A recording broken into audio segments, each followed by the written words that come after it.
100 కోట్ల సింహాసనంపై మా ఇంటి బంగారం జననాయకన్ మూవీ రిలీజ్ డేట్ వచ్చేసింది. బాలకృష్ణ సినిమాలో సంజయ్ దత్. ఇలాంటి ఇంట్రెస్టింగ్ విషయాలను ఈ వీడియోలో తెలుసుకుందాం. Hi hello welcome to cine shadow. Samantha Nandini Reddy కాంబినేషన్లో వచ్చిన లేటెస్ట్ మూవీ మా ఇంటి బంగారం.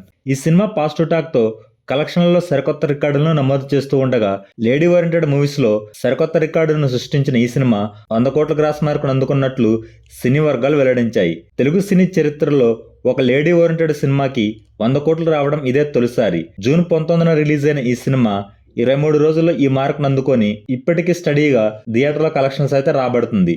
ఈ సినిమా లాంగ్ రన్లో ఎంతవరకు కలెక్షన్ రాబడుతుందో కామెంట్ చేయండి. బాలకృష్ణ హీరోగా కొరటాల శివ డైరెక్షన్లో వస్తున్న 112 మూవీ. ఈ సినిమాలో బాలీవుడ్ స్టార్ సంజయ్ దత్ నటిస్తున్నట్లు ప్రచారం జరుగుతుంది. సినిమాలో వచ్చే ఫ్లాష్ బ్యాక్ ఎపిసోడ్లో సంజయ్ దత్ పాత్ర చాలా పవర్ఫుల్గా ఉంటుందని టాక్ అయితే నడుస్తుంది. ప్రస్తుతం ప్రీ ప్రొడక్షన్ వర్క్ జరుగుతున్న ఈ సినిమాని రాయలసీమ బ్యాక్డ్రాప్లో తెరకెక్కిస్తున్నట్లు టాక్ నడుస్తుంది. ఈ సినిమాలో బాలకృష్ణ డ్యూయల్ రోల్ చేస్తున్నట్లు, ఫ్లాష్ బ్యాక్ ఎపిసోడ్లో మాఫియా రోల్లో కనిపించనున్నట్లు టాక్ అయితే నడుస్తుంది. ఘట్టమనేని ఫ్యామిలీ నుంచి మరో హీరో డెబ్యూ ఇస్తున్నారు. సూపర్ స్టార్ మహేష్ బాబు అన్న కొడుకు జయకృష్ణ నటించిన latest movie Srinivasa Mangapuram trailer రీసెంట్గా అయితే రిలీజ్ అయింది. లవ్ అండ్ యాక్షన్ ఎంటర్టైనర్గా ఈ సినిమా వస్తుంది. ట్రైలర్ ఈ సినిమాపై మంచి అంచనాలు అయితే క్రియేట్ చేసిందని చెప్పవచ్చు. రషా తడాని హీరోయిన్గా నటిస్తున్న ఈ సినిమాలో మోహన్ బాబు కీలక పాత్ర పోషించారు. అజయ్ భూపతి డైరెక్షన్ వస్తున్న ఈ సినిమాకి జీవి ప్రకాష్ మ్యూజిక్ అందించారు. ఈ సినిమాని జూలై 30న థియేటర్లో గ్రాండ్గా రిలీజ్ కానుంది. జూనియర్ ఎన్టీఆర్ గురించి ఒక టాపిక్ బాగా వైరల్ అవుతుంది. అది తన నటిస్తున్న మూవీ గురించి కాదు, తన పొలిటికల్ ఎంట్రీ ఇస్తున్నట్టు జూలై 18న సంచలన ప్రకటన రాబోతుందని జోరుగా ప్రచారం జరుగుతుంది.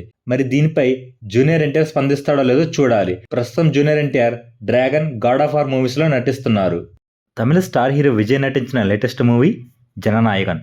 ఇప్పుడు ఈ సినిమా రిలీజ్కు సిద్ధమైంది. ఈ సినిమాని ఈ నెల 24న రిలీజ్ చేస్తున్నట్లు మేకర్స్ అయితే అఫీషియల్ పోస్టర్ను రిలీజ్ చేశారు. జనవరిలో రిలీజ్ కావాల్సిన ఈ సినిమా సెన్సార్ ఇష్యూస్ వల్ల పోస్ట్ పోన్ అవుతూ వచ్చింది. పూజా హెగ్డే హీరోయిన్గా నటిస్తున్న ఈ సినిమాకి అనిరుద్ మ్యూజిక్ అందించారు. విజయ్ నటిస్తున్న చివరి సినిమా కావడంతో అభిమానుల్లో భారీ అంచనాలు అయితే ఉన్నాయి. ఈ వీడియో కనుక మీకు నచ్చినట్లయితే ప్లీజ్ షేర్, సబ్స్క్రైబ్ చేయండి. Thank you for watching.